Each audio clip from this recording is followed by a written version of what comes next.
ప్రియుడి మోజులో పడి కొడుకుని చంపిన తల్లి. దండం పెట్టాలి మీకు. పతివ్రత అంతేనా? దండం పెట్టాలి నీకు. ప్రియుడి మోజులో పడి కొడుకుని చంపిన తల్లి. 2 ఏళ్ల చిన్నారిని దారుణంగా కొట్టడంతో మృతి. మంచంపై నుంచి పడి చనిపోయాడని భర్తను నమ్మించేందుకు ప్రయత్నం. చిన్నారి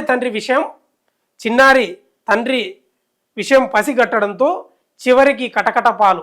కీసర పోలీస్ స్టేషన్ పరిధిలో అమానవీయ ఘటన. ఈ మోజులేందో, ఈ ప్రేమలేందో,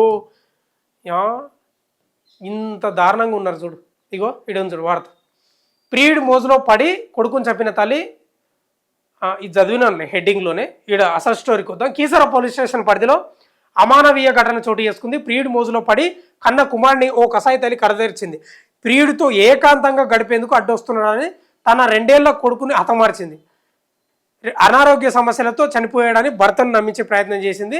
చిన్నారి తండ్రి విషయం పసిగట్టడంతో చివరికి కటకటాల పాలైంది. సిద్దిపేట జిల్లా జగదేవ్పూర్ మండలం తీగుల గ్రామానికి చెందిన స్వామి జ్యోతి దంపతులు కీసర మండలంలోని చీర్యాల హిడెన్ గార్డెన్ సమీపంలో నివసిస్తున్నారు. వీరికి ఇద్దరు పిల్లలు.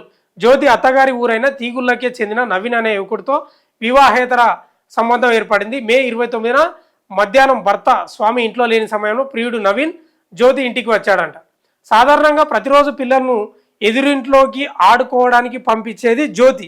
ఆ రోజు మాత్రం 2 ఏళ్ల బాబు ఇంట్లోనే పడుకోవడంతో రూములోనే ఉంచేసింది. ప్రియుడితో ఏకాంతంగా ఉన్న సమయంలో బాబు అకస్మాత్తుగా లేచి గట్టిగా ఏడవడం ప్రారంభించాడు.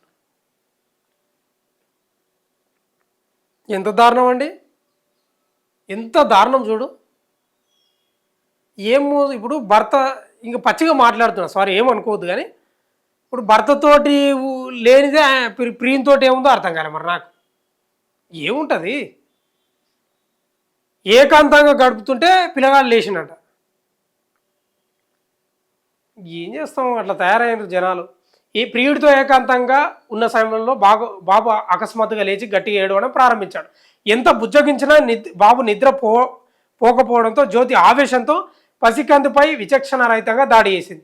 ఈ దెబ్బలకు తాళలేక ఆ చిన్నారి అక్కడికక్కడే ప్రాణాలు విడిచాడు. దీన్ని ఏం చేయాలంటే గౌరవం లేకుండానే మాట్లాడాలి, తప్పులేదు, ఏం కాదు. మనం కూడా సున్నితంగా ఇట్లాంటి వాళ్ళతోటి మాట్లాడాల్సి. దీన్ని ఏం చేయాలంటే ఏమో చేయాలి. మంచంపై నుంచి పడ్డాడంటూ డ్రామాలు. బాబు చనిపోయాడని గ్రహించిన జ్యోతి ప్రియుడు నవీన్తో కలిసి సాయంత్రం వేళ చీరియాల క్రాస్లోని ట్రామా కేర్ ఆసుపత్రికి తరలించింది. అయితే అప్పటికే బాబు మృతి చెందినట్టు వైద్యులు వెల్లడించారు.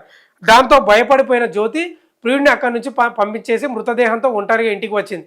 అనంతరం భర్త స్వామికి ఫోన్ చేసి బాబు ఆడుకుంటూ బెడ్పై నుంచి కింద పడి చనిపోయాడంటూ కన్నీరు మున్నీరాడు. భార్య మాటలు నమ్మిన భర్త వెంటనే ఊరికి చేరుకున్నాడు.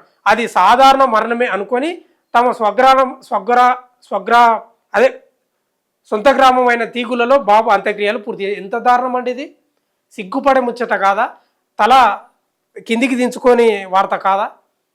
నిజంగా ఈ మోజుల వాడి ప్రపంచాన్నే మర్చిపోతారు తెలుసా, తల్లిదండ్రులనే మర్చిపోతారు తెలుసా, కన్నోళ్ళనే మర్చిపోతారు తెలుసా. ఉన్నాయి, చరిత్ర ఉంది. ఇది కూడా అదే చరిత్ర కదా, ఈయనది కూడా, దీనిది కూడా. ఏం మోజు, ఆ మోజు మామూలు మోజు కాదు వాళ్ళది, అది భీకరమైన మోజు, అది సునామీ లాంటి మోజు. ఎవ్వరు ఉండరు, దేశం గీసం అంతా గింత వాళ్ళకు.